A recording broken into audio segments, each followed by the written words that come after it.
বরং আমি আল্লাহ বলে দিলাম, ওয়াকাযা রাব্বুকা আল্লা তা'বুদু ইল্লা ইয়্যাহু ওয়া বিল ওয়ালিদাইনি ইহসানা। আল্লাহু আকবার পড়েন। আল্লাহ পাক বলে দিলেন, বান্দা এই পৃথিবীর ভিতরে অন্যান্য প্রাণীর মতো করে তোমাদের হলে হবে না। আমি আল্লাহ পাক কোরআনে হাকিমে বিধান দিয়ে দিলাম, আমি আল্লাহ পাকের ইবাদত করার পর তোমাদের উপরে যে কাজটা সাথে সাথে বর্তাবে ওই কাজটা হলো বাবা মায়ের খেদমত তোমরা করবে, মা বাবার সাথে উত্তম আচরণ করবে। এটা আমি আল্লাহর ইবাদতের পরে স্থান।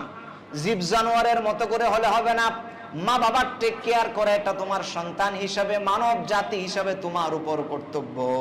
আল্লাহ পাক এই বিধানটা মানব জাতির জন্য তৈরি করে দিয়েছেন। এই জন্য আপনি লক্ষ্য করে দেখুন, যারা ইসলামকে ফলো করে, যারা কোরআন ফলো করে, যারা রাসূল মানে, যারা আল্লাহ রাসূলের অনুসরণ করে, এমন প্রতিটি ব্যক্তি, এমন প্রতিটি আদর্শ মুসলিম, একজন আদর্শিক মুসলিম, একজন মডেল মুসলিম, তার পরিবারে যখন জন্মগ্রহণ করে তার মায়ের খেদমত করতে চায় সে পাগল, বাবার খেদমত করতে চায় সে পাগল।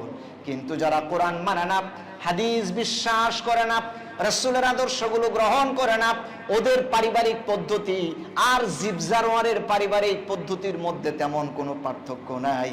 একটা বয়স সীমা হওয়ার পরে বাবা চেনে না, মা চেনে না, বাবার কথা শুনতে সে বাধ্য নয়, মায়ের কথা শুনতে সে বাধ্য নয়, কারণ তার উপরে ইসলামের বিধান নাই, ইসলাম বোঝে না, কোরআন বোঝে না।